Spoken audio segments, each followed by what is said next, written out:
The Daily Bible in chronological order. Apostles in action. Matthew chapter 11, verse 1. Mark chapter 6, verses 12 and 13. And Luke chapter 9, verse 6. After Jesus had finished instructing his 12 disciples, he went on from there to teach and preach in the towns of Galilee. So they set out and went from village to village, preaching the gospel and healing people everywhere. Herod curious about Jesus. Matthew chapter 14, verses 1 and 2. Mark chapter 6, verses 14 through 16. Luke chapter 9, verses 7 through 9. In Perea. King Herod heard about this, for Jesus' name had become well known. Some were saying, John the Baptist has been raised from the dead, and that is why miraculous powers are at work in him. Others said, he is Elijah. And still others claimed he is a prophet, like one of the prophets of long ago. But when Herod heard this, he said, John, the man I beheaded, has been raised from the dead. I beheaded John. Who then is this I hear such things about? And he tried to see him.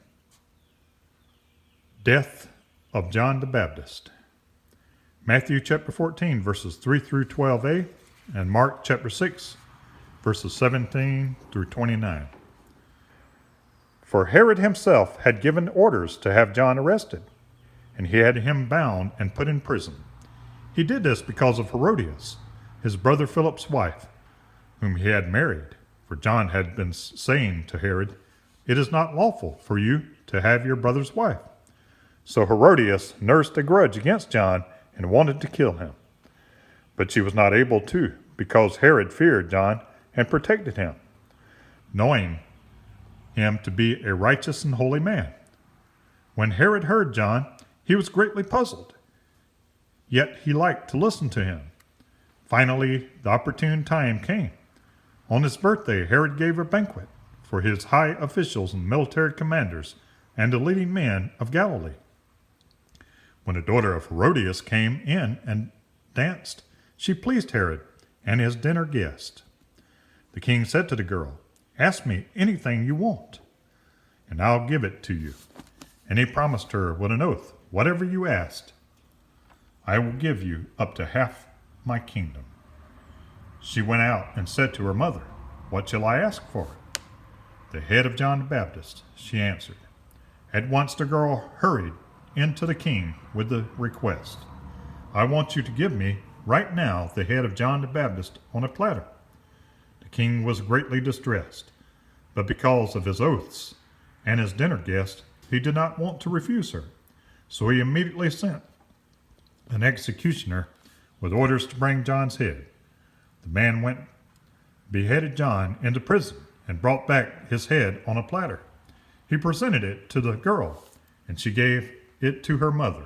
John's disciples came and took his body and buried it. Apostles return and report.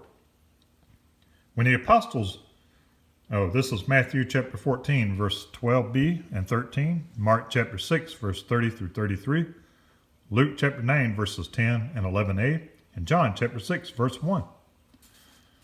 When the apostles returned, they reported to Jesus what they had done. Then because so many people were coming and going that they did not even have a chance to eat, he said to them, come with me by yourselves to a quiet place and get some rest. So they went away by themselves in a boat to the far shore of the Sea of Galilee, that is, the Sea of Tiberias, to a solitary place. But many who saw them leaving recognized them and ran on foot from all the towns and got there ahead of them. Miracles and multitudes. As his ministry nears its second year, Jesus reaches a peak of popularity among the multitudes. He amazes a crowd of over 5,000 by feeding them all, using just a few loaves of bread and some fish. Upon that demonstration, they are ready to make him king. But of course, they have misunderstood the nature of the kingdom. When Jesus says that he is the true bread of life and that they must eat his flesh, many are offended and turn away. They can accept Jesus as a popular hero who works wonders, but they are unwilling to accept the demands of his discipleship. Jesus continues his dialogue with the Pharisees, pointed out the danger of legalism, especially regarding traditional doctrinal rules which are not a part of the law. Naturally, Jesus' condemnation of their institutionalized religion, as well as his threat to their political power base, evokes their hostility. Opposition in Judea grows to such a point that the political and religious leaders there are seeking to kill Jesus. Therefore, Jesus remains in Galilee for a while longer, apparently not even leaving to attend the Passover feast in Jerusalem, which takes place during this time. Despite his opposition, what is so impressive about Jesus is the extent which he has won the hearts of the common people. The prophets of old also preached righteousness and brought judgment against false religious leaders, but none of them ever had the popular following of Jesus. Which of the prophets could match Jesus' insight? Which of the prophets could approach Jesus' personal righteousness?